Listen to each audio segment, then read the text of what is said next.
¿Ven la figura? Sí, sí se ve. Díganme qué es lo que ven o qué les parece que ven. Bueno, obvio que vamos a ver qué es lo que es el campo magnético terrestre. Todas las figuras relaciónenmelas con el campo magnético terrestre. ¿Qué es lo que ven? Se ven las líneas de campo. Eh, ahí acá estás hablando, Sí, acá, ¿en qué abajo acá? abajo a la izquierda se ven las líneas del campo magnético. Ajá. ¿Y qué más ves? ¿Qué más podés observar? Eh, Después, bueno, en la parte, en la imagen superior, se dibuja como una especie de esfera o esferoide de lo que representaría esa línea de campo. Ujú. Después, ese diagrama o eh, hay como una lectura del campo magnético, pero no veo el detalle de qué es lo que está midiendo. ¿De qué figura estás hablando? Como si fuese un electrocardiograma o un sismógrafo allá abajo.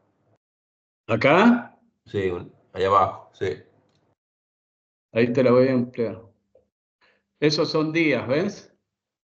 Eh, Ah, bien. ¿Ves?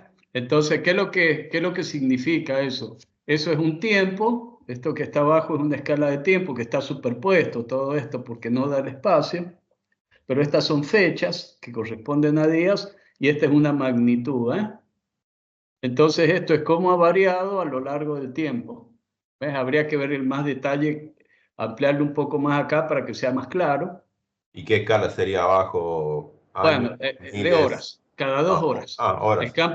El campo magnético generalmente, nosotros los geofísicos lo medimos cada 2 horas, porque se supone que cada 2 horas las variaciones no son lo suficientemente grandes como para hacer las correcciones.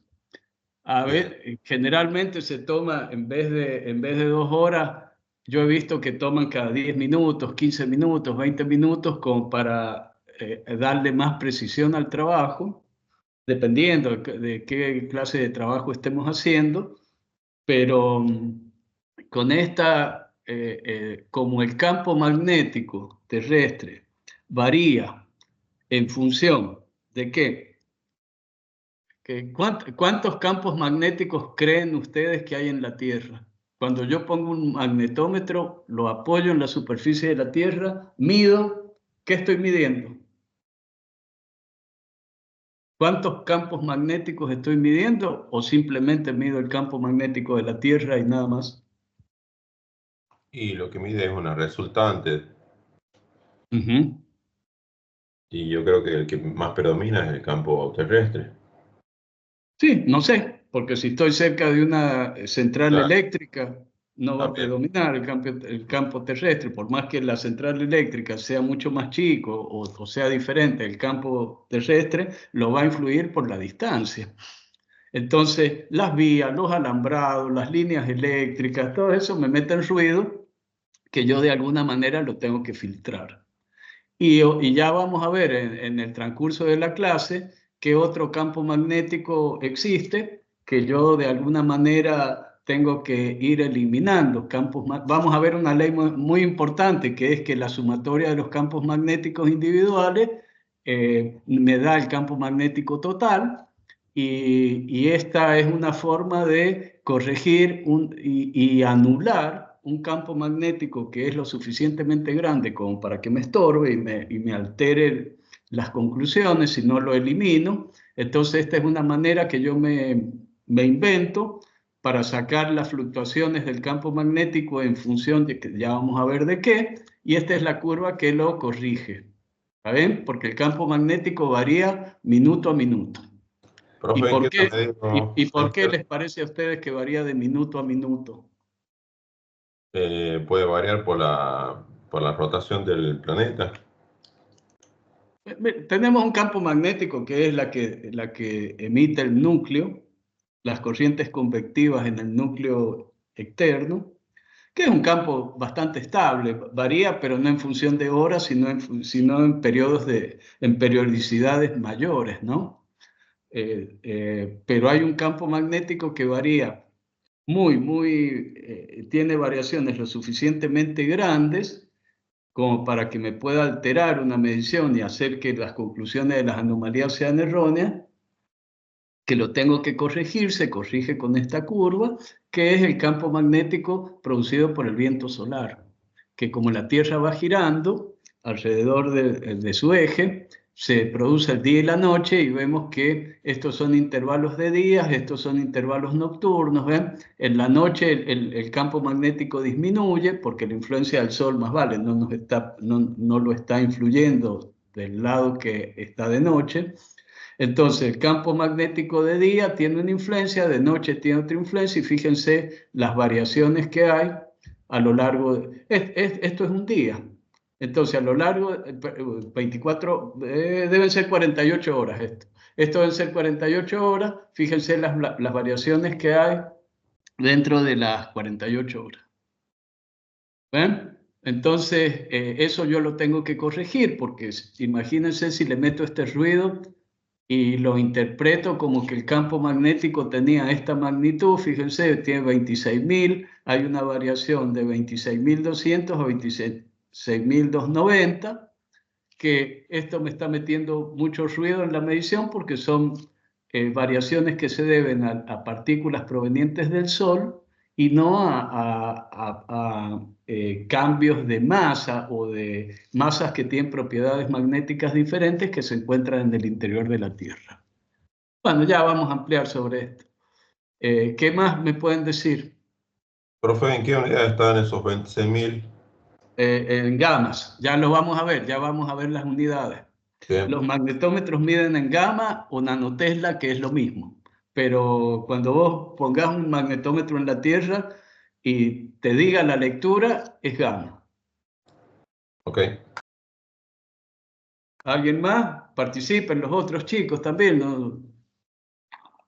¿Qué es lo que ven ahí? Si quieren ampliamos esto. ¿Qué es lo que ven ahí?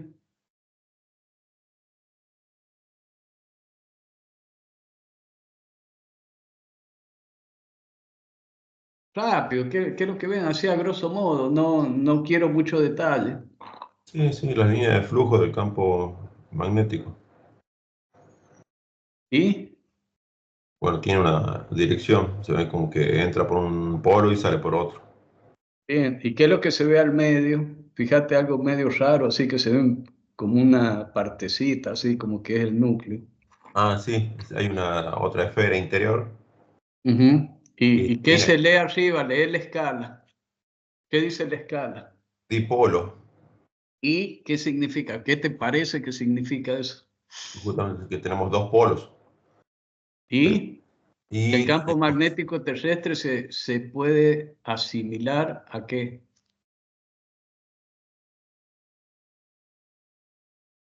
ya Lo más fácil, como a un imán que tiene a dos lo polos. que dice ahí, a un dipolo magnético. ¿Ves? Ujú. ¿Ves? Por eso dice dipolo ahí. Entonces, el campo magnético terrestre es muy parecido al campo magnético producido por un dipolo. ¿Está bien? Ya lo vamos a ver enseguida en las diapositivas. Bueno, ¿qué ven acá? Esto es lo más sencillo de... La brújula. ¿Y? Ustedes que son geólogos, ¿para qué les sirve? Eso es digamos, la herramienta número uno que tiene la geología. Ahí está, para marcar el rumbo. No solamente el rumbo, usamientos, distancia, es toda una herramienta, es como una cuchillita Victorinox, sirve para 10.000 cosas. Entonces, ese va a ser uno de los aparatos más elementales, más elementales y infaltables que tiene la geología para hacer trabajos de relevamiento. ¿Basados en qué? ¿En qué se basa el funcionamiento de ese aparato? El campo magnético. Por supuesto, en que existe un campo magnético terrestre, lo usa, lo mide y en función de eso es el funcionamiento de la brújula. ¿Está bien? Así es, por eso también se compensa la punta de la aguja. Sí, con todo lo que acarrea, ¿no? O sea, esa es la herramienta fundamental que hace uso para la geología, que hace uso del campo magnético, uso y abuso del campo magnético terrestre para ejecutar una serie de trabajos. ¿Y acá qué les parece que estamos viendo?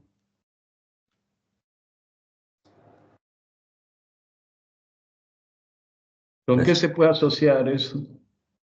Bueno, son las líneas. Medio raro, Sí. pero Bueno, son las líneas de campo magnético, pero no entiendo las semiesferas o los semicírculos que están amarillos adentro. No sé si son las capas del núcleo. no, fíjate que la Tierra está sombreada adentro, ¿eh?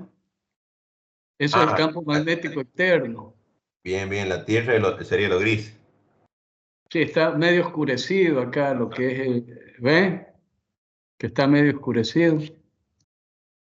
Bueno, ya vamos a ver eso. Son unas especies de eh, anillos de potencia extra que se da dentro de la atmósfera, más de la atmósfera, de la estratosfera terrestre, que se van a llamar anillos de Van Allen, y esas son las líneas de fuerza, ciertas particularidades que ya las vamos a ver enseguida qué efecto tienen y cómo hace el ser humano para sobrevivir a esa. Esos son cinturones de radiación donde la radiación es muy elevada y el problema que tiene que ser el diseño de los satélites y las naves espaciales porque son áreas muy nocivas donde no puede existir la vida como la conocemos nosotros.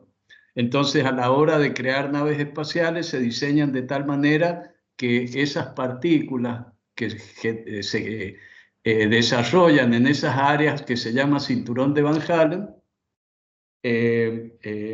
se diseñan las naves en forma tal que la vida que contienen adentro de las naves no es influenciada por las partículas que existen en estas áreas determinadas que se llaman cinturón. Primero el cinturón y segundo cinturón. Pero bueno, ya lo vamos a ver, son pequeños detalles. Y bueno, y acá el otro detalle a tener en cuenta es que acá se ha graficado el campo magnético terrestre y esto que se ve atrás, así de fondo, es el núcleo externo, que es la principal fuente de generación del campo magnético que nosotros medimos en la Tierra. Siempre cuando apoyamos un magnetómetro en la superficie de la Tierra, estamos obteniendo una sumatoria de campos magnéticos. Este campo magnético se llama principal y el campo magnético principal es la lectura que más pesa en la medición, sin embargo no es la única y dependiendo de qué queramos medir, los otros campos los vamos a enfatizar o los vamos a anular en función del objetivo de nuestro trabajo. Y bueno, ya lo vamos a ver.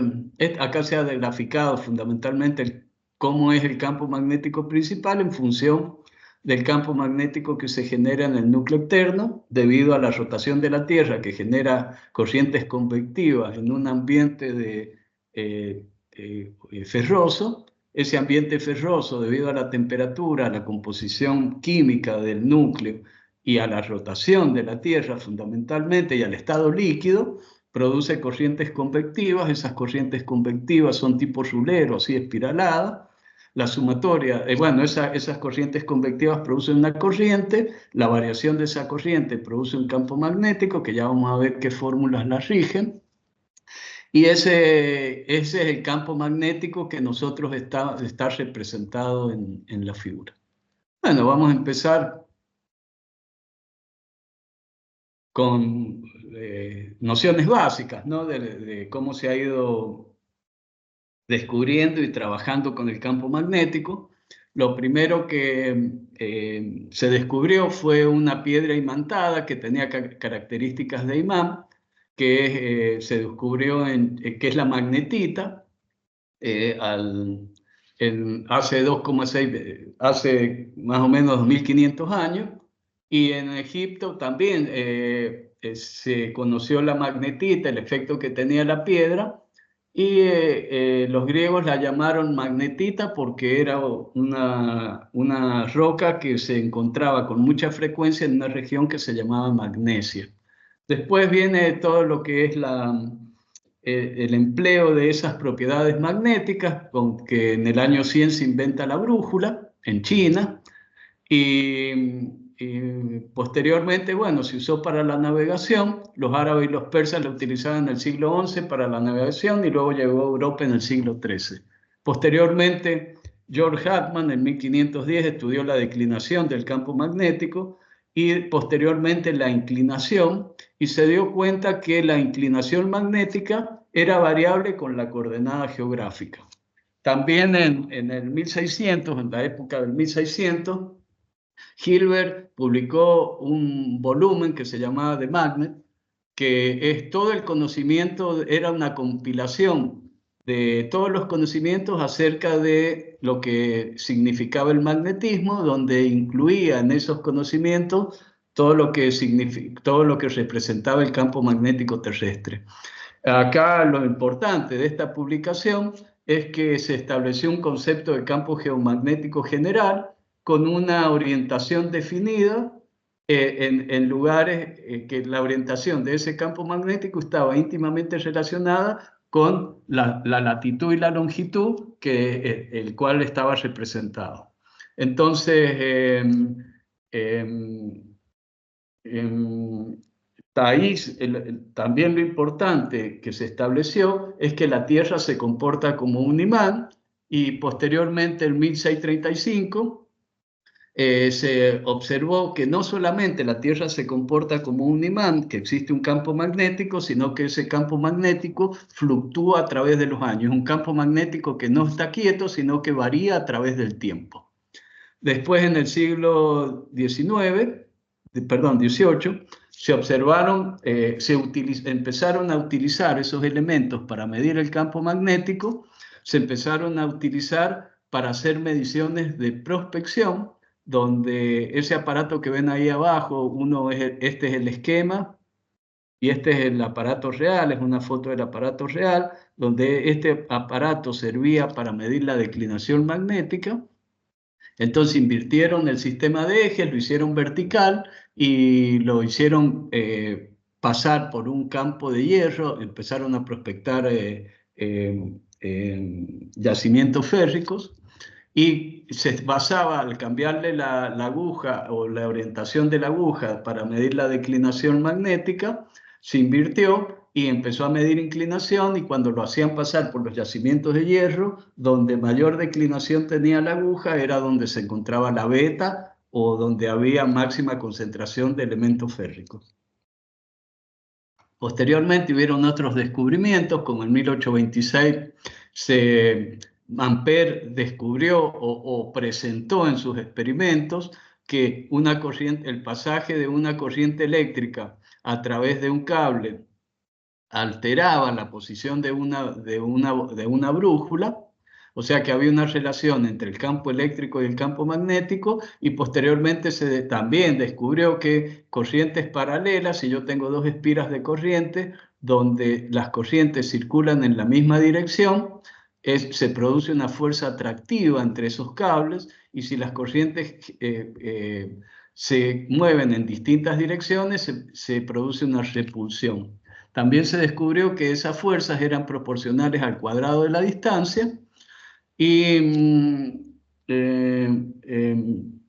también Maxwell, bueno, falta la balanza magnética de Michel o Michael, no sé cómo se pronuncia, pero eso lo vamos a ver en la diapositiva que viene. Descubre, a través de la balanza de Michael, descubre la ecuación que rige la atracción magnética entre dos cuerpos que están separados a una distancia r, que ya la vamos a ver. Y también lo que se produce acá es el descubrimiento de que un campo magnético genera un campo eléctrico, y que la variación de un campo eléctrico genera un campo magnético, y la variación de un campo magnético genera un campo eléctrico, que está dado acá, en estas ecuaciones de acá. La variación de un campo magnético me genera un campo eléctrico, la variación de un campo eléctrico me genera un campo magnético, acá que existen cargas eléctricas aisladas, y acá que no existen cargas magnéticas aisladas. Siempre que hay un polo norte, tiene que existir un polo sur.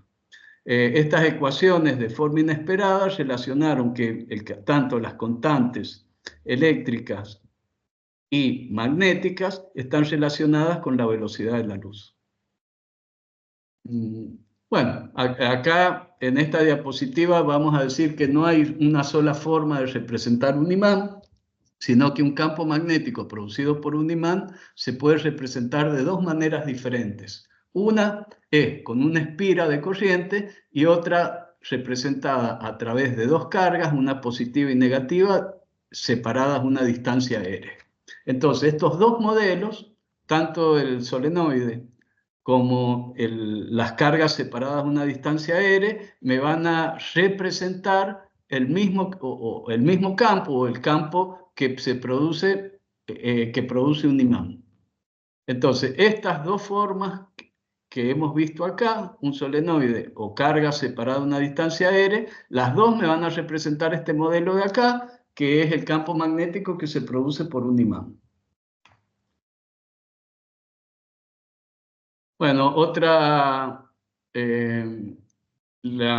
acá viene lo de Michael o Michel, no sé cómo se pronuncia, el 1750, obtuvo la fórmula para medir una fuerza con la fuerza que se atraen o repelen, depende de las cargas, si son positivas o negativas magnéticamente hablando. Entonces, la fuerza de atracción o de repulsión que existe entre la carga 1 y la carga 2 es igual a la magnitud de las cargas dividido en la constante de permeabilidad magnética por R cuadrado. Como pueden ver, como todo campo potencial, la fuerza es proporcionalmente igual a las cargas, al producto de sus cargas, e inversamente proporcional al cuadrado de la distancia, multiplicado por una distancia. ¿Se acuerdan esto? ¿Cómo era para la atracción gravimétrica?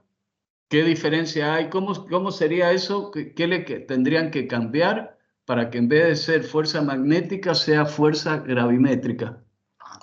Sea con la fuerza G que se atraen dos cuerpos. ¿Qué habría que cambiar ahí?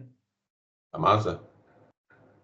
Bueno, que en vez de ser masas magnéticas sean masas gravimétricas.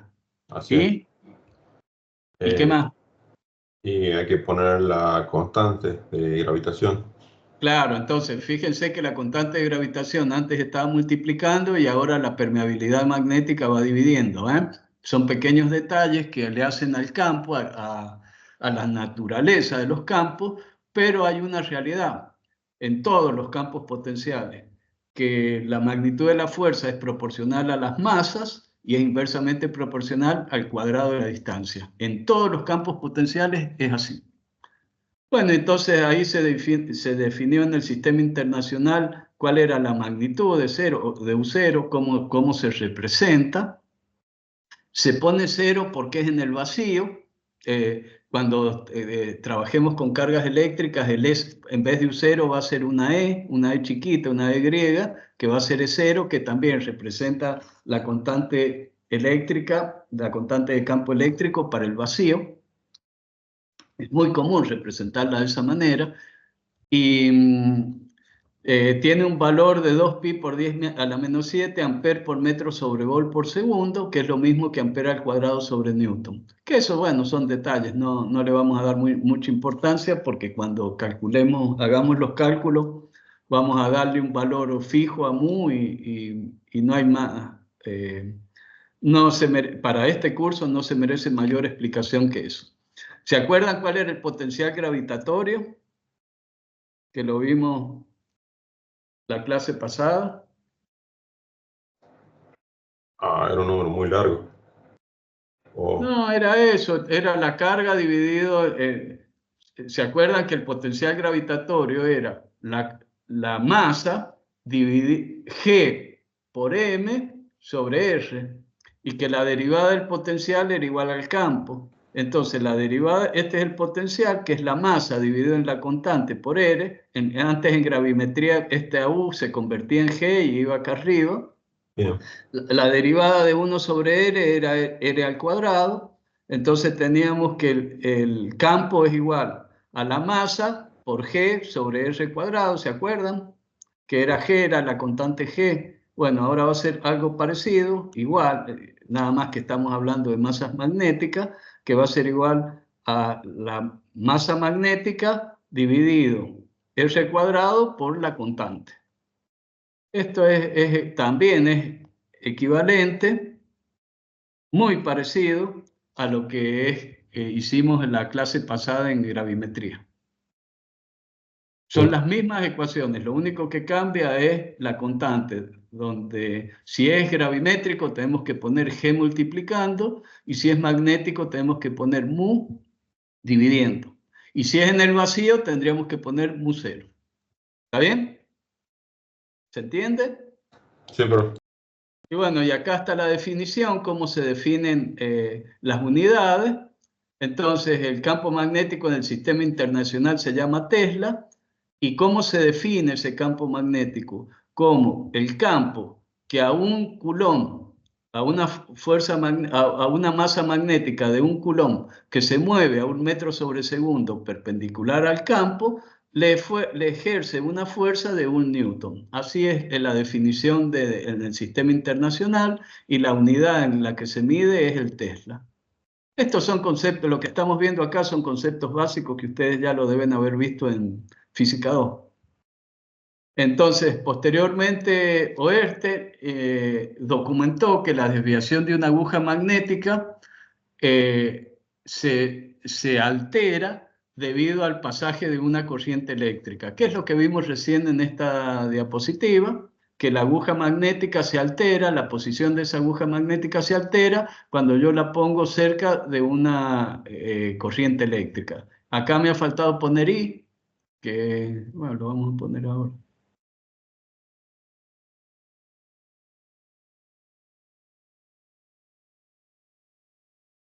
Acá circula una corriente I.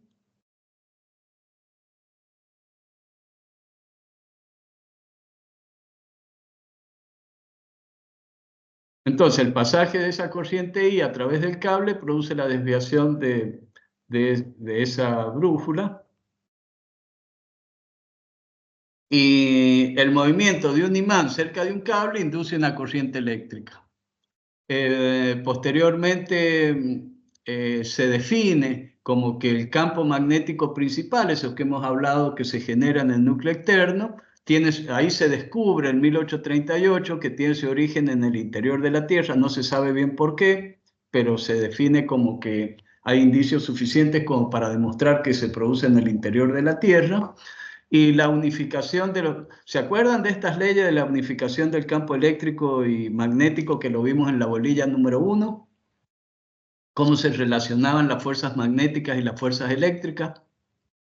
Sí, algo bien, no recuerdo bien, pero sí. Bueno, nosotros nos vamos a basar en estas 4 ecuaciones, que son las que vimos recién, que la integral cerrada de B diferenciales es igual a 0, implica que los polos magnéticos aislados no existen.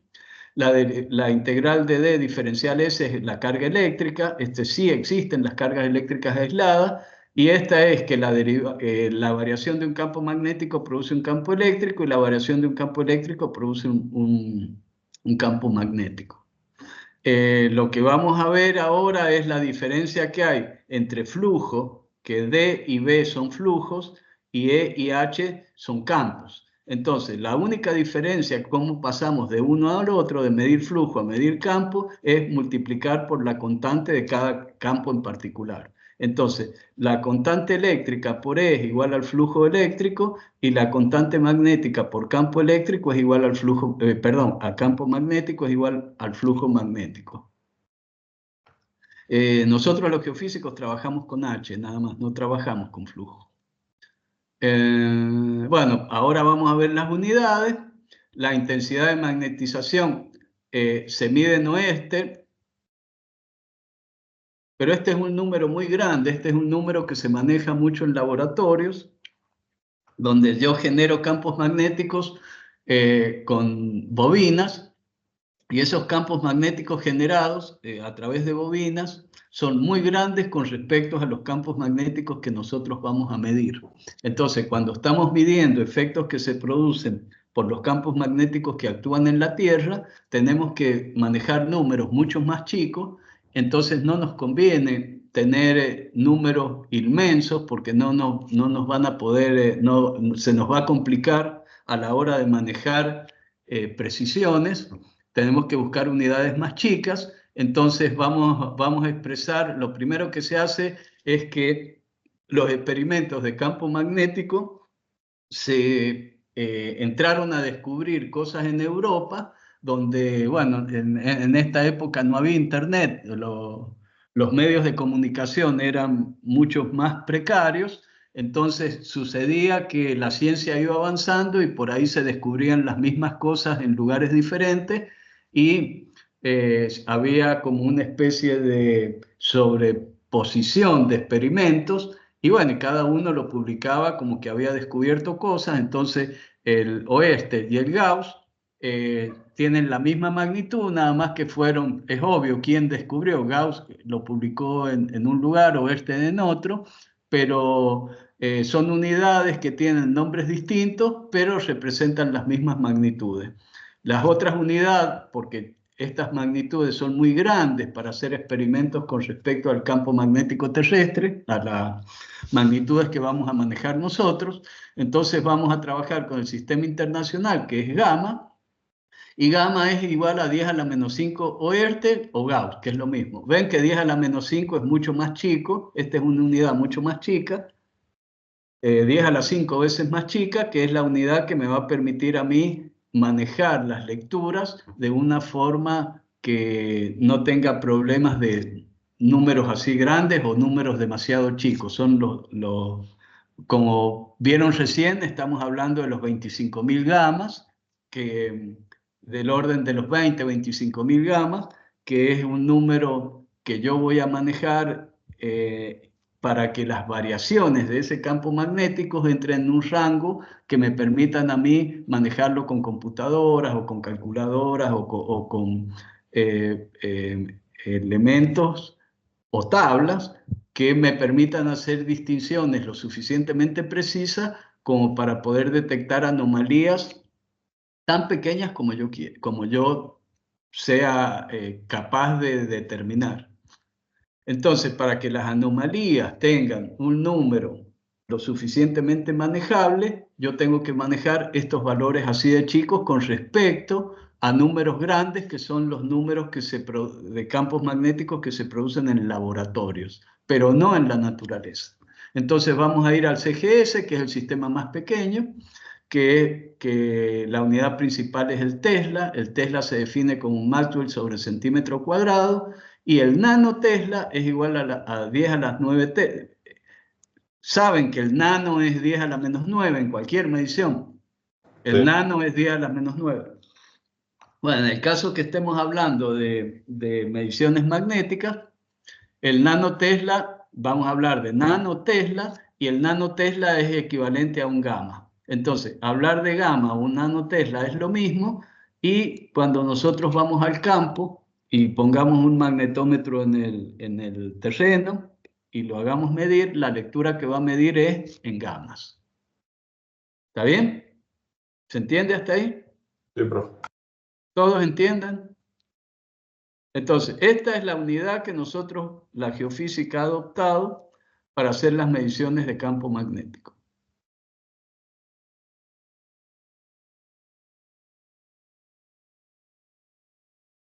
Bueno, ahí viene que los geofísicos preferimos emplear el parámetro intensidad de campo magnético en vez de inducción magnética o flujo, que es el campo B.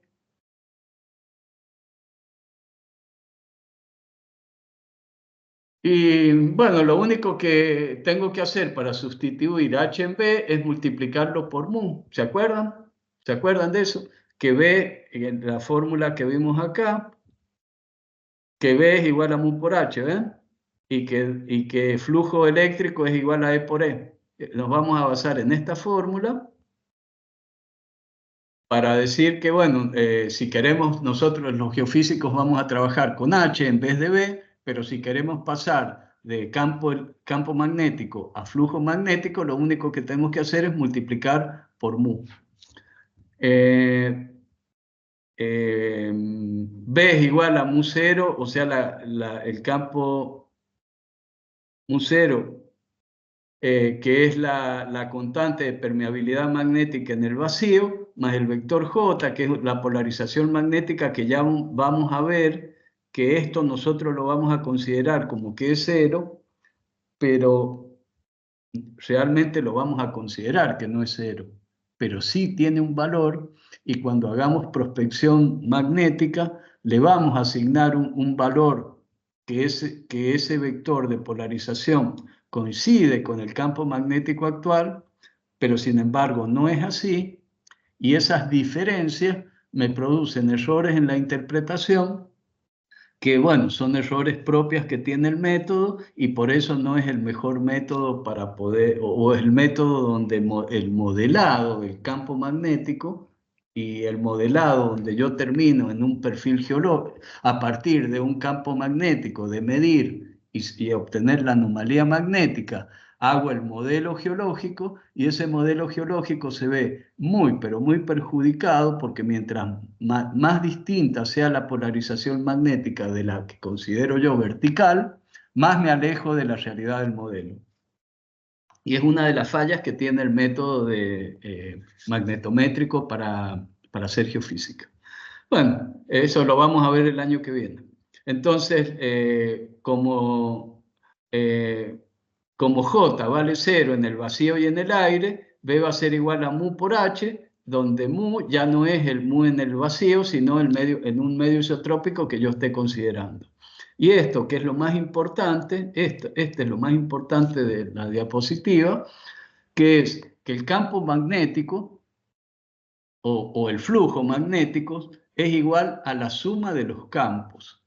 Y eso es algo muy importante, porque nosotros vamos a poder hacer conjeturas partiendo de la base que el campo magnético que yo mido en la superficie de la Tierra es la suma de los campos magnéticos que se van a producir, la suma de todos los campos magnéticos que se estén produciendo en las inmediaciones del punto que yo elijo para medir. ¿Qué les parece que pueden ser esos H? ¿Cuántos H puede haber? O díganme qué puedo tener de influencia grande e influencias menores, pero complicados por la cercanía de la fuente. Y como el ejemplo que dio recién, si estamos cerca de una central eléctrica, puede ser una H. Claro, un alambrado, una vía de ferrocarril. Entonces, yo siempre que haga mediciones de campo magnético, tengo que tener en cuenta en dónde las hago, porque ¿qué quiero obtener yo? Si quiero estudiar el campo magnético terrestre, todo lo que no sea campo principal, le llamemos principal al campo magnético terrestre, lo que tengo que hacer es eliminar todas las fuentes externas que me pueden afectar esa medición. Y si bien el campo magnético puede ser mayor o puede tener mucha influencia a nivel macro, las fuentes externas pueden estar tan cerca que me afectan la lectura de una manera tal que es imposible obtener una conclusión. O sea, me arruinan las lecturas de determinada manera, que si no las elimino y si no las conozco no las puedo eliminar, por lo tanto no puedo medir. Si yo cuando hago prospección magnética tengo que tener mucho cuidado en dónde mido, alejarme de los vehículos, alejarme de los cables, alejarme de todo lo que tenga de alguna manera relacionada a corrientes, porque las variaciones de las corrientes producen, la variación de la corriente produce campos magnéticos.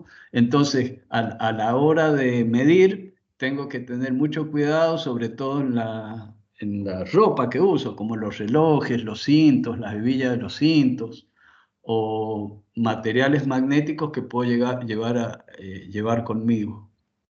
Y bueno, y otra de las propiedades es que la temperatura funciona o afecta al magnetismo de una forma muy complicada, a tal punto que a mayor de 600 grados centígrados los elementos magnéticos tienden a hacer desaparecer, o sea, el campo magnético inducido en los cuerpos desaparece a temperaturas, dependiendo del material, que rondan los 600 grados centígrados así en promedio. Entonces, ¿qué va a pasar con los cuerpos o los minerales o las rocas que tienen propiedades magnéticas? Cuando superen en promedio los 600 grados, van a perder esa propiedad. Entonces, ¿qué conclusión pueden sacar de eso que hemos dicho acá? Y se acuerdan que hemos visto que el gradiente geotérmico es 1 grado cada 33 metros, entonces a profundidades de 20 o 30 kilómetros ya tendríamos que las propiedades magnéticas de la materia, de las rocas, han desaparecido totalmente. Agarremos acá 30 kilómetros de profundidad, que son los 900 grados. ¿Qué conclusión podemos sacar de esa diapositiva? Que solo las rocas de la litósfera tienen magnetismo, porque de ahí para abajo, nada. Bien, ¿y para qué me va a servir a mí eso? Bueno, ¿qué quiere decir? Que la alineación de los minerales, no sé. Bien, entonces ya hemos definido el campo magnético producido por el núcleo y este nuevo campo magnético producido por esa capa de 30 o 40 kilómetros de profundidad. Entonces ya tenemos, cuando asentamos un magnetómetro en la Tierra, ya tenemos dos campos.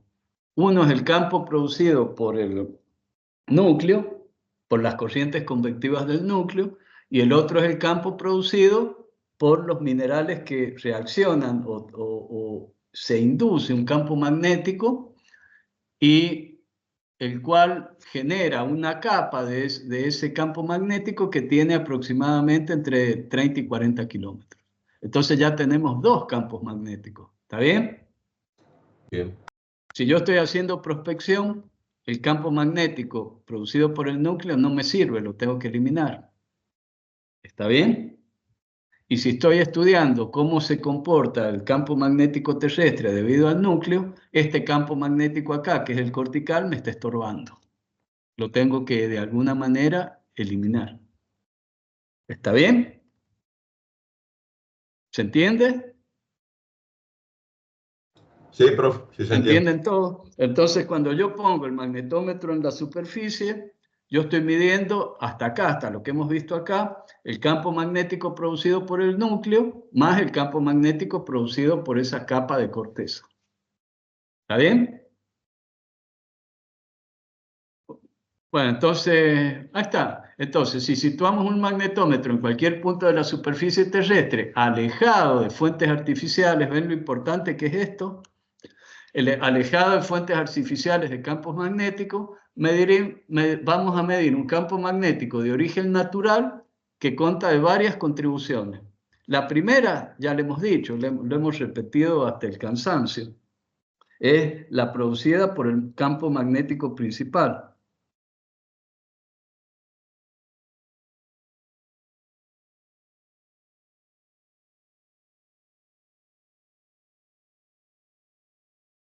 Esperen que me están mandando mensajes, ya sí.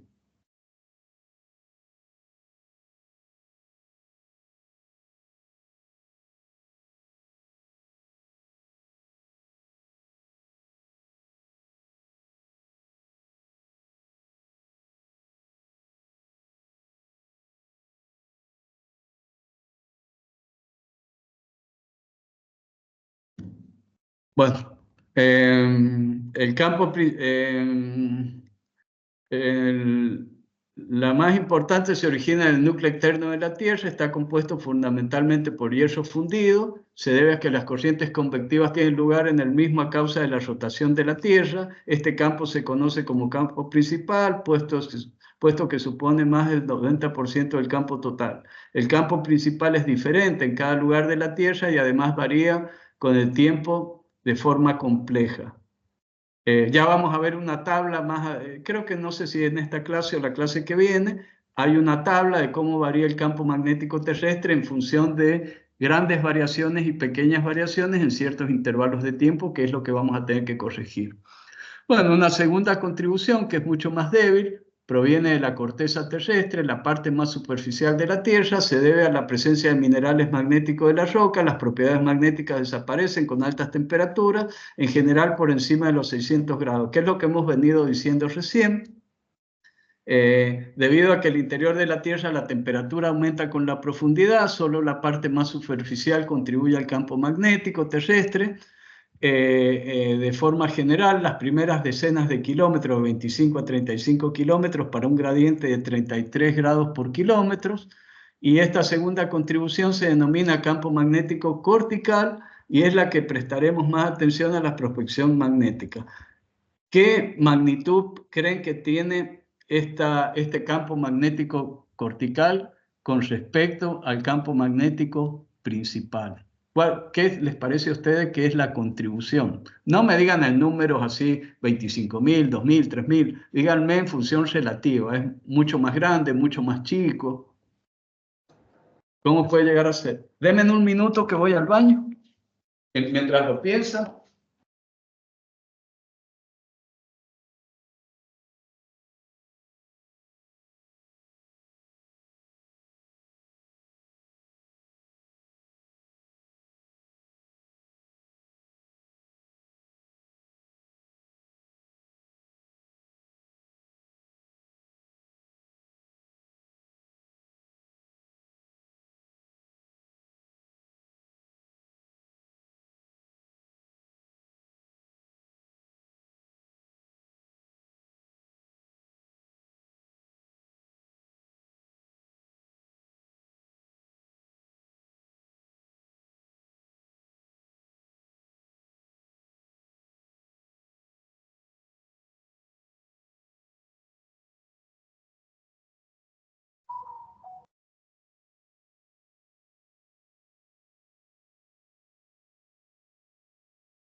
Bueno, contéstenme. El campo magnético terrestre debe representar 2%, 5%, algo así. Claro, el campo magnético terrestre, debido a la corteza, tiene una contribución muchísimo más chica porque es un campo magnético inducido en los minerales. Entonces, en función de que, por ejemplo, cuando se genera una lava, la lava volcánica en el proceso de enfriamiento pasa a los 1200 grados, cuando va adquiriendo temperaturas menores, llega a los 900, 800, se empieza a adquirir una magnetización, pero es una magnetización debido a los componentes férricos que tiene la lava. Entonces, esos componentes férricos son mucho más chicos, son de pequeña envergadura y producen un campo magnético mucho más pequeño que el campo magnético que produce el núcleo terrestre o los movimientos convectivos producidos en el núcleo. Y bueno, acá tenemos un mapa donde se muestra la magnetización de la corteza terrestre. Esto, a ver si acá cuando estudien, saquen de acá la página web, ¿ves? Copiar.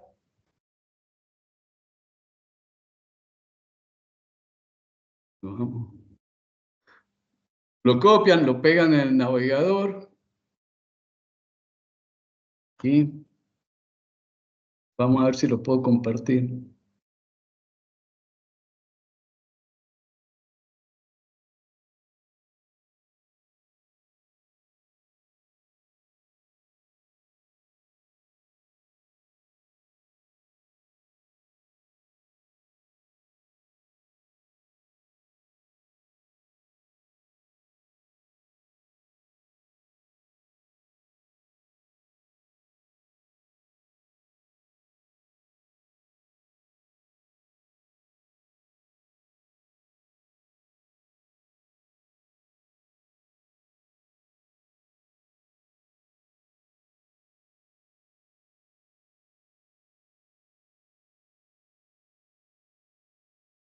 Ahí ven en pantalla el video.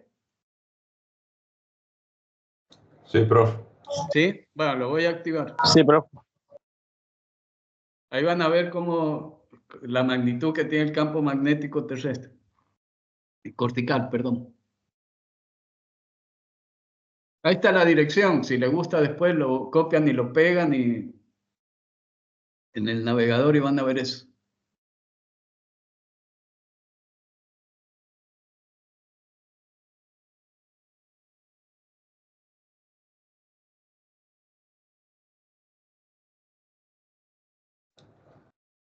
Es como si fuese un mosaico. Ajá. ¿Ven esas pequeñas anomalías?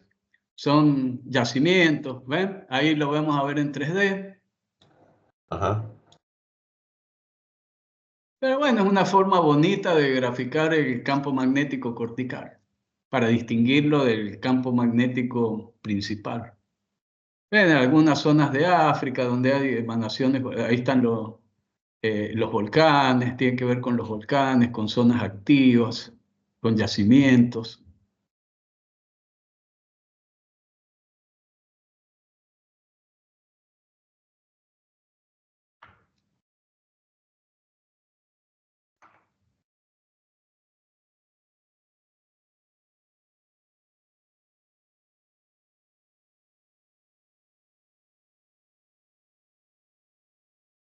Bueno.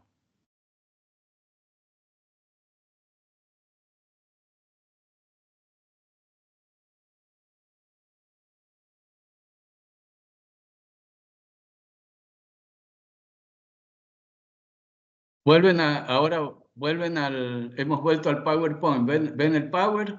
Sí, sí. Bueno, esta es una representación de un momento en particular, pero en realidad es un video donde se ven las anomalías magnéticas más grandes en los escudos. Generalmente están marcadas en los escudos. Y bueno, es las características que tiene el campo magnético cortical a gran escala, ¿no? Esto es medido a través de satélites. La tercera contribución al campo magnético terrestre es el llamado campo externo, que es el viento solar. Está relacionado con el flujo de partículas cargadas que proviene del Sol y se sitúa en la ionósfera y la magnetósfera, perdón.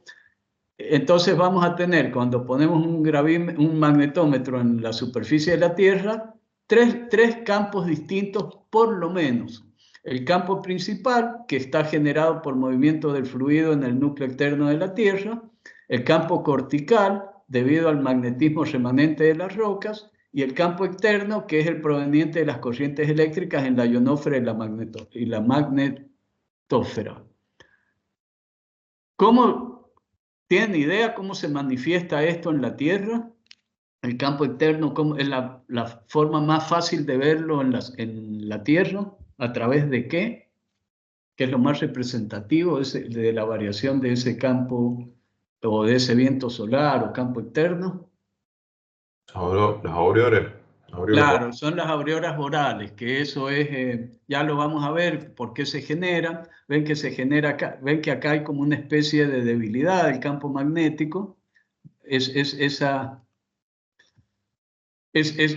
zona de sombra negra que se ve que entra a mucha profundidad del campo, son zonas de debilidad del campo donde se filtra el viento solar y la manifestación de esas partículas cargadas en superficie, en la atmósfera de la Tierra, se ve como un efecto que se produce con las auroras boreales.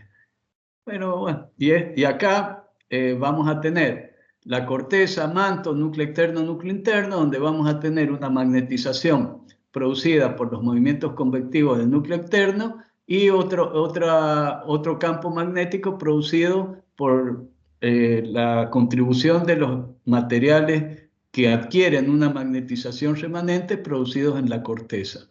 Entonces vamos a tener que el eje de rotación de la Tierra no coincide con el eje de ese dipolo que nosotros, o sea, de ese campo magnético producido por el núcleo, que nosotros lo vamos a asimilar a un dipolo magnético. Entonces, para tratarlo matemáticamente, nosotros lo vamos a asimilar a un dipolo magnético y ese dipolo magnético nos va a servir a nosotros para realizar ecuaciones y cálculos que nos van a permitir hacer cálculos a la referencia de calcular valores o manejarlo matemáticamente. Y bueno, esto a ver si lo logran ver. ¿Ahí se ve? Sí, profe. Bueno, ahí ven cómo es el recorrido de las líneas de fuerza, así es el recorrido de las líneas de fuerza a través de un imán, que ese que dice norte-sur, que dice dipolo simple, cómo nosotros vamos a hacer una abstracción matemática de ese dipolo físico, no dipolo, sino de ese campo magnético que se produce en el interior de la Tierra, lo vamos a asimilar a algo que vamos a hacer una abstracción matemática y lo vamos a representar de esta manera. Y esta es, a modo muy, pero muy grosero, cómo se puede representar el campo magnético terrestre de una forma sencilla. Y bueno, y nosotros vamos a tener acá que el campo magnético terrestre, cuando medimos con un magnetómetro, tenemos un magnetómetro acá, nosotros vamos a tener la contribución del campo externo, del campo magnético externo producido por el viento solar, más el campo cortical, más el campo producido por el núcleo externo de la Tierra. Fíjense, 55.000 nanotesla, 20.000 nanotesla, 21 nanotesla, la diferencia que hay en magnitud entre un campo cortical y un campo producido por el núcleo de la Tierra. ¿Ven la diferencia de magnitudes que hay entre uno y otro? ¿Se ve? Sí. Y esos 400 kilómetros quiere decir que está medido por un satélite que está volando a 400 kilómetros de altura.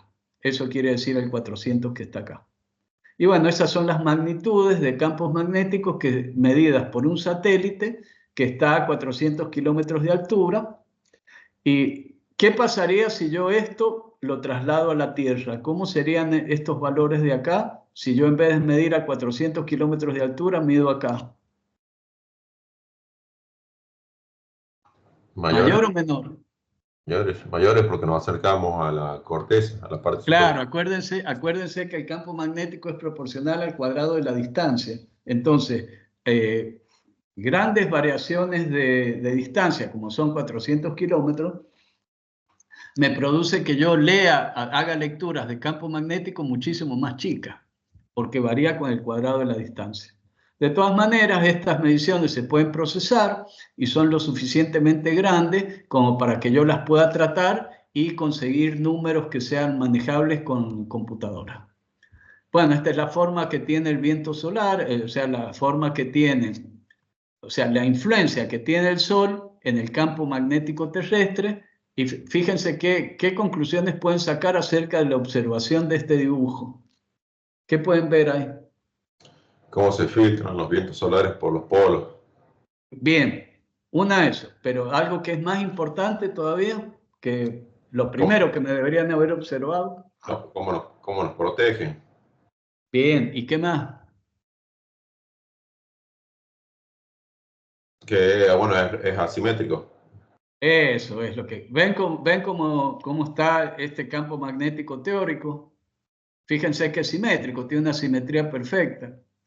Este no, este al ser impactado por el viento solar se aplasta en la dirección del Sol y se hace como una gota de agua en la dirección contraria, ¿ven? Entonces se producen fluctuaciones, esto es no es una fuerza, el viento solar no tiene una fuerza constante, sino que esto va presionando en función de la energía que irradia el Sol. Ustedes saben que hay explosiones solares, esta energía que emite el Sol no es una energía constante, sino que es una energía que varía lo suficiente en el tiempo como para provocar fluctuaciones de ese campo magnético.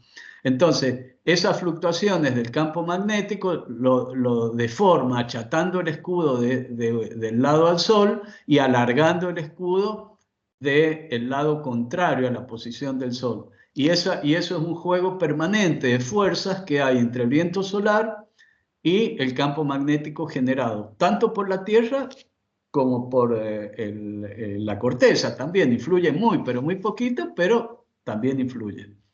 Y acá tenemos las características de ese campo magnético, donde tenemos los cinturones de Van Allen, que es lo que hemos dicho, donde se producen concentraciones de radiación. Tenemos el primer cinturón entre los 1000 y los 5000 kilómetros, ahí, y el segundo cinturón entre los 15.000 y 20.000 kilómetros de distancia a la Tierra. Estos son puntos donde los satélites no pueden volar porque se destruyen debido a la cantidad de partículas que impactan en el dispositivo y lo rompen o lo afectan muy mal, y también afecta a las comunicaciones, mete mucho ruido a las comunicaciones. Entonces, todos los satélites que se largan a la atmósfera o están por debajo, al medio de estos cinturones, por debajo de los cinturones o muy por encima de los cinturones. Entonces, dependiendo de la distancia donde se muevan los satélites, son geoestacionarios o estacionarios. Bueno, no sé qué más decir. Esta es una zona muy particular porque cuando se lanzan naves espaciales y llevan vida en el interior, hay que proteger las naves para que cuando pasen por estos cinturones, estas partículas no atraviesen el casco de la nave e impacten sobre la vida que lleva adentro, que pueden ser personas o pueden ser animales o material biológico que se sondea en el espacio. Bueno, acá hay una representación de que el eje de la Tierra y el eje polar no coinciden, sino que están desfasados 11 grados y medio. Y la forma en que se genera ese dipolo, ¿ven? Son corrientes convectivas, pero como la Tierra rota alrededor de un eje, se producen como espirales, como especies de ruleros. Y esas especies de ruleros, la sumatoria de todos estos efectos que se producen acá, se va a comportar como si fuera un dipolo. ¿Ven? Entonces, toda la sumatoria de estos pequeños solenoides que se forman acá, producidos por la rotación del núcleo, se van a sumar todos esos efectos y lo vamos a considerar como que es un dipolo. Esa es la abstracción matemática que vamos a hacer. Estos circulitos que se ven acá son el equivalente a cada rulero de estos que se forma acá. Entonces, esa forma física de generarse el campo magnético, nosotros la vamos a abstraer y vamos a hacer de cuenta que es un dipolo. Entonces, si hacemos un dipolo o un solenoide, como se ha representado acá, cualquiera de las dos, esto tiene la característica de ser, acá, esta es la línea de fuerza. Si estamos en el polo, nosotros vamos a tener un vector que es perpendicular a la dirección de la Tierra, entonces el campo vertical es máximo, el campo horizontal es mínimo. Si me voy al polo sur, bueno, los polos se definen porque no existe componente horizontal, voy a tener, perdón, algo que se representa de esta manera, las líneas son entrantes, del polo norte salen, del polo sur entran, en el norte y en el sur son perfectamente vertical, y en el ecuador terrestre se define porque la componente vertical es cero. Todo el campo magnético tiene componente horizontal.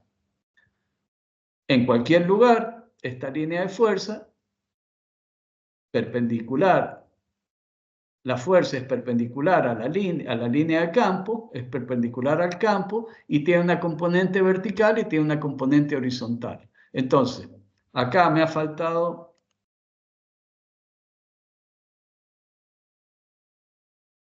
decir que el campo magnético en los polos es perfectamente vertical. Acá entra, acá sale. El ecuador magnético se define como componente vertical igual a 0. Acá toda la componente es horizontal.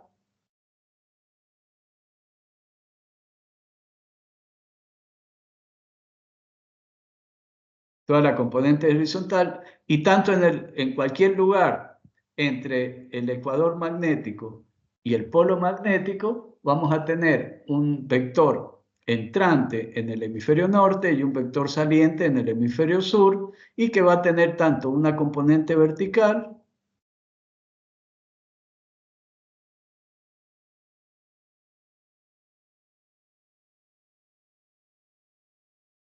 como una componente horizontal.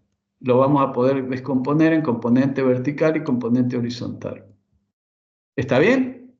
¿Se entiende? Sí, profe. Bueno, entonces, en función de eso, nosotros vamos a tener un vector saliente en el hemisferio sur, un vector entrante en el hemisferio norte, donde vamos a poder descomponer las fuerzas por Pitágoras. Esta fuerza F la podemos descomponer en una componente horizontal y en una componente vertical, donde la componente horizontal va a estar, la podemos descomponer a su vez en dos componentes, en una dirección X, en una dirección Y, que puede ser norte-sur, este-oeste. Entonces, bueno, acá simplemente aplicamos Pitágoras para decir que la fuerza total es igual a X al cuadrado más Y al cuadrado más Z al cuadrado, esta F, esa F es igual a la sumatoria de cada uno de los ejes, por Pitágoras. H, la fuerza horizontal, la componente horizontal, es X al cuadrado más Y al cuadrado, por Pitágoras. Y D es la declinación magnética. ¿Cómo puedo sacar yo ese ángulo? ¿Cómo puedo obtener ese ángulo? El ángulo de declinación aplicando Pitágoras a la componente horizontal y a la componente X y a la componente Y. ¿Qué puedo hacer para obtener ese ángulo de desviación? Que es la declinación magnética. La tangente de ese ángulo es igual a cateto opuesto sobre cateto adyacente. ¿Está bien? Sí. Y bueno, entonces el arco tangente de Y sobre X, que es acá, el arco tangente de Y sobre X, me va a dar la declinación. ¿Ven? Ya lo tiene ya. Y con F igual, ese ángulo de inclinación me va a dar cateto opuesto sobre cateto adyacente, Z sobre H, es igual a la arco tangente de Z sobre H, es igual a la inclinación magnética. ¿Lo ven? Sí, profe. Bueno, y esas son las relaciones que yo tengo, esas son las particularidades, que el vector es entrante para el hemisferio norte, saliente para el hemisferio sur, como se vio acá, porque las líneas son, nosotros tenemos un campo magnético que el norte coincide con el hemisferio sur y el sur magnético coincide con el hemisferio norte. Tenemos un dipolo, pero que está invertido. ¿Está bien? ¿Se entiende eso? Sí. Bien, entonces tenemos que asumir, a ver, que acá hay un error. ¿Lo ven? ¿Cuál es el error acá?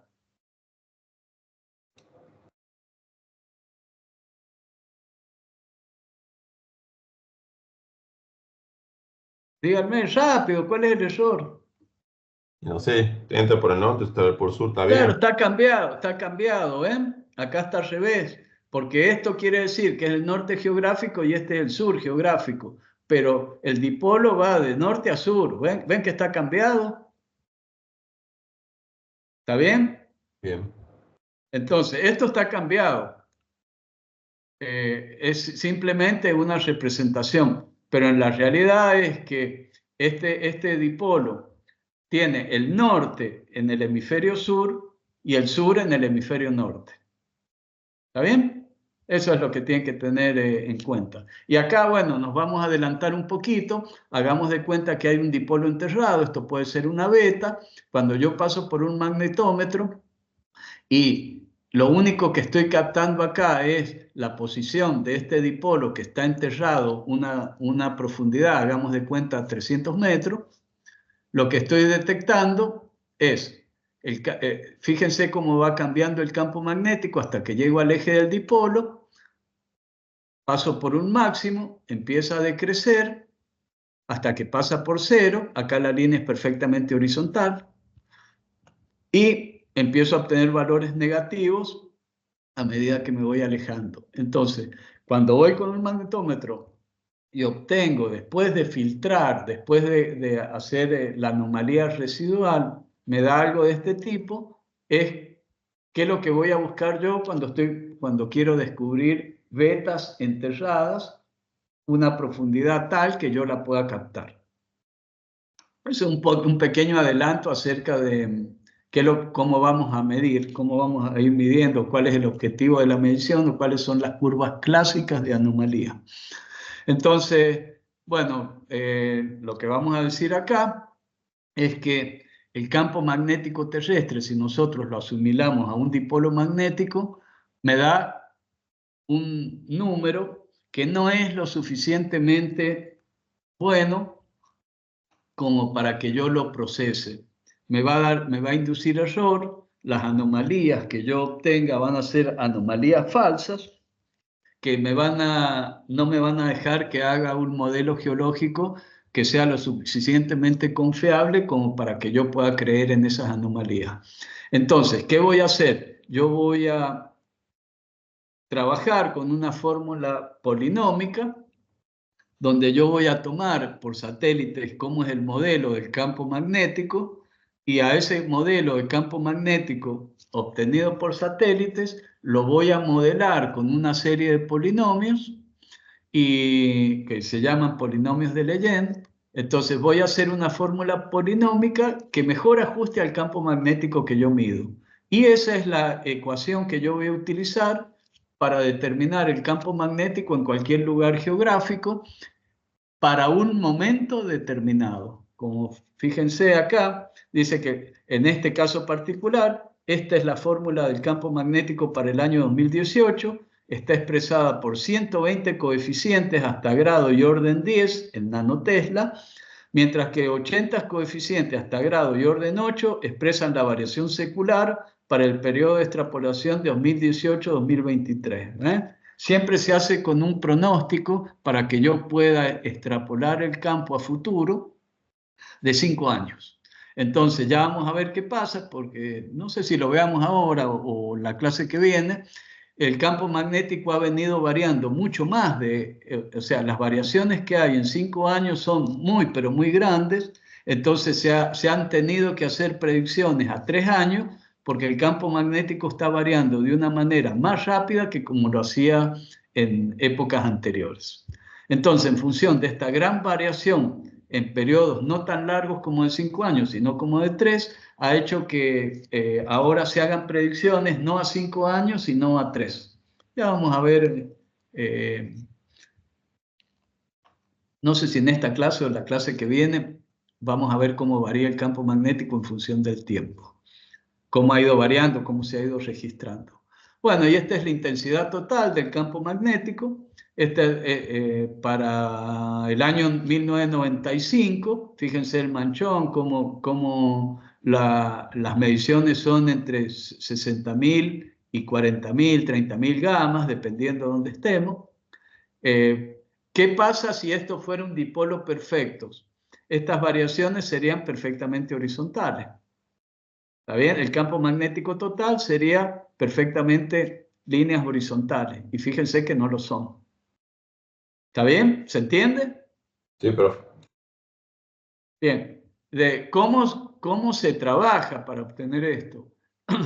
Acá se trabaja primero con los satélites, pero los satélites no me generan una lectura lo suficientemente confiable como para que yo pueda obtener anomalías pequeñas.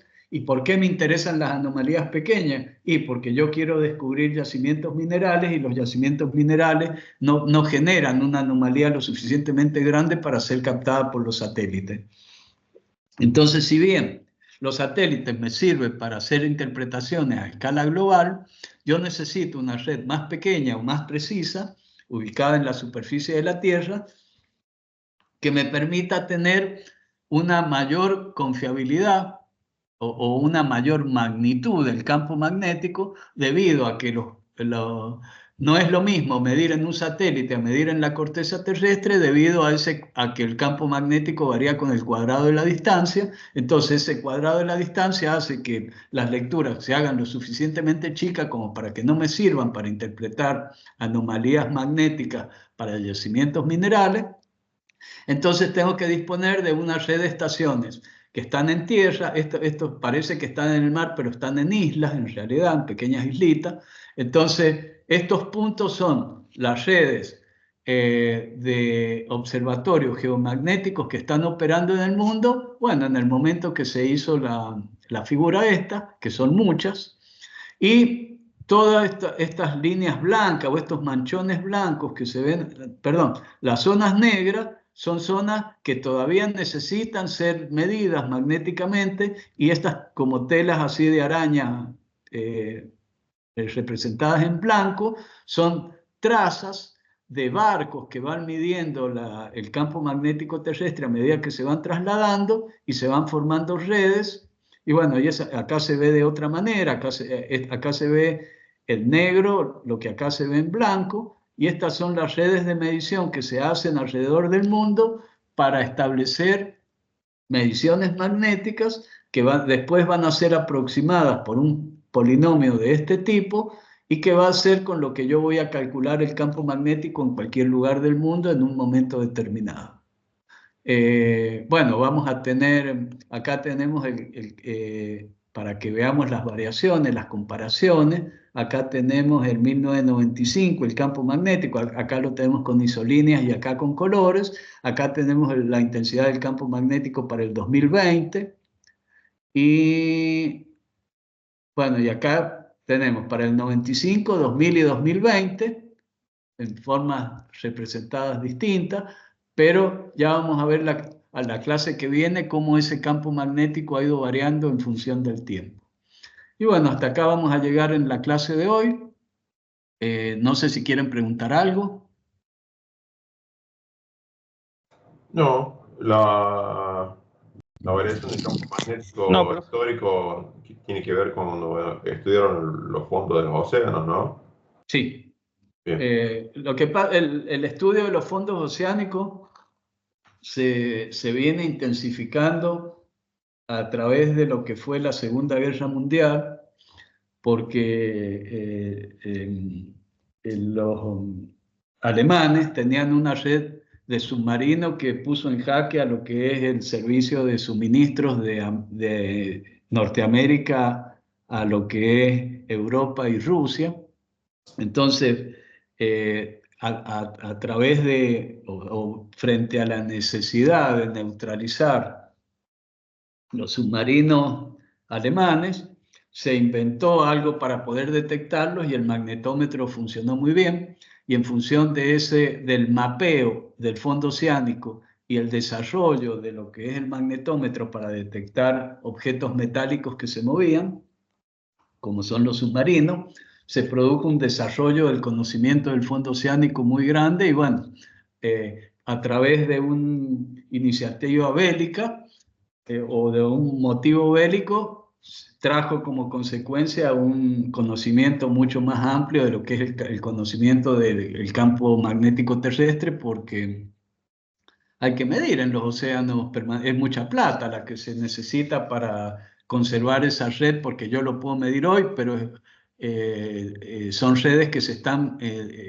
están bajo monitoreo continuo para poder establecer variaciones del campo magnético, modelos de campo magnético, para poder trazar, por ejemplo, mapas que tengan que ver con la orientación del campo magnético, que sirve para todo lo que es el negocio de los aviones. Acuérdense que los aviones vuelan en tiempo real y las brújulas y todos los movimientos de orientación son altamente influenciados por el campo magnético terrestre. Entonces, en función de eso, del tratamiento en términos real de la posición de los objetos, hace que sea imperativo conocer el campo magnético con cierta precisión, que antes era 5 años y ahora 3. Entonces, todo ese tipo de cosas hace que si no moviera una industria o no moviera un comercio o no moviera algo que tiene que ver con plata, el campo magnético nadie lo leería, porque nadie va a gastar esa plata en leer nada más que el campo magnético porque sí. Tiene un motivo, lo mismo que las estaciones sismológicas. La sismología se ha visto muy influenciada por el desarrollo de las bombas nucleares. La red sismológica mundial es muy alcahueta con respecto a las explosiones nucleares. Entonces, gracias a esos feos, digamos, a ese ítem bélico que tiene la sociedad mundial, hace que la sismología se desarrolle y se ponga mucha plata en el monitoreo de las estaciones sismológicas por el motivo de las explosiones nucleares, pero que le viene bien a la ciencia porque en función de esos desarrollos de la red sismológica mundial hace que se desarrollen ciencias que de otra manera sería muy difícil desarrollarlas porque nadie invertiría en hacer esa red de estaciones si no tuviera un uso económico o comercial. Así también, por ejemplo, la sismología es muy útil a la hora de hacer diseños de estructuras o calcular algo que se llama terremoto de diseño, que el terremoto de diseño se hace en los edificios. Cada zona en particular tiene un terremoto de diseño que es el terremoto promedio de la zona y las frecuencias promedios que se desarrollan en cada sismo. Entonces, en función de eso se diseñan estructuras que el periodo natural de ese edificio sea totalmente distinto al periodo promedio que se produce de ondas sísmicas en el terremoto, en cualquier terremoto. Entonces, en función de eso, se hace que los edificios tengan un periodo propio, lo más separado posible del promedio de oscilaciones que tiene un sismo promedio. Pero bueno, eso es teórico. Ya lo vamos a ver en su momento. ¿Algo más? ¿Quieren preguntar algo más? No, por ahora nada. Miren, quedan 2 clases. La clase que viene y la próxima y ya termina la cursada. Creo que vamos a terminar el programa. Está previsto terminar el programa y después que terminemos el programa tiene una semana más para presentar los prácticos. ¿Van a andar bien? ¿Tienen algún problema con los prácticos? Yo calculo que vamos a andar bien, profe. Bueno, Sí, cualquier pero cosa. anda bien, yo creo que en esa semana. ¿Sí? Bueno, espero. Bueno, nos vemos el miércoles que viene entonces. Perfecto, Cualquier profe. duda me lo hacen saber, pero yo creo que terminamos bien con el programa, terminamos con todo. Bien, profe. Bien, Bien, profe. nos vemos el miércoles que viene. Nos vemos, profe. Hasta luego. Chao, chao.